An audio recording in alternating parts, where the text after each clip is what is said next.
জাবালে নূর পবিত্র কাবা শরীফ থেকে মাত্র 2 মাইল দূরে অবস্থিত। এর নাম হেরা গুহা হলেও বিশ্বব্যাপী জাবালে নূর বা জাবালে হেরা নামেই বেশি পরিচিত।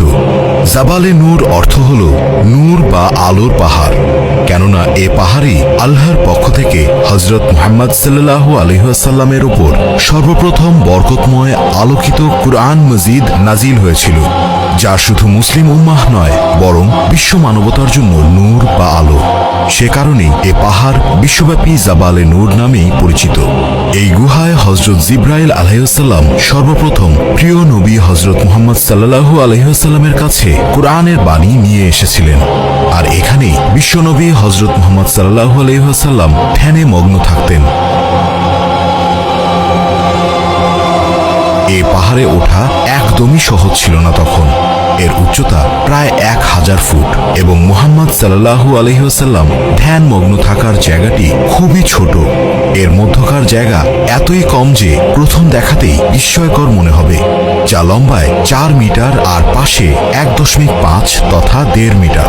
উচ্চতায় ভালোভাবে সোজা হয়ে দাঁড়ানো কষ্টকর, যদিও সমতল থেকে পুরো পাহাড়টির উচ্চতা প্রায় 1000 ফুট। এ পাহাড়ের প্রায় চূড়া সংলগ্ন হেরা গুহায় 610 খ্রিস্টাব্দে আল্লাহ তাআলা পবিত্র কোরআনুল কারীম নাজিল করেন।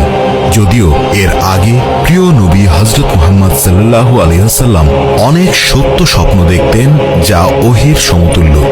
রাসূলুল্লাহ সাল্লাল্লাহু আলাইহি ওয়াসাল্লাম হেরা গুহায় ধ্যানমগ্ন থাকা অবস্থায় সর্বপ্রথম হযরত জিবরাইল আলাইহিস সালাম কোরআনের ওহী নিয়ে হাজির হয়েছিলেন।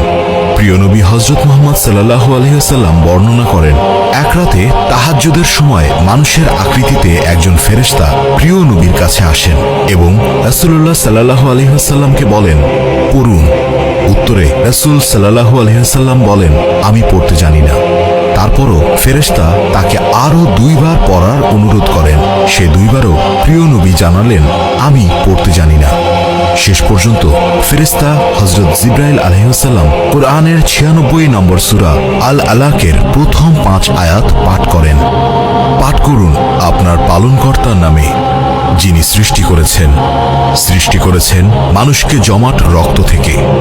পাঠ করুন আপনার পালনকর্তার নামে, যিনি মহান দয়ালু, যিনি কলমের সাহায্যে শিক্ষা দিয়েছেন মানুষকে যা সে জানত না। এ ছিল প্রিয় নবী হযরত মুহাম্মদ সাল্লাল্লাহু আলাইহি ওয়াসাল্লামের প্রতি হেরা গুহায় প্রথম ওহী।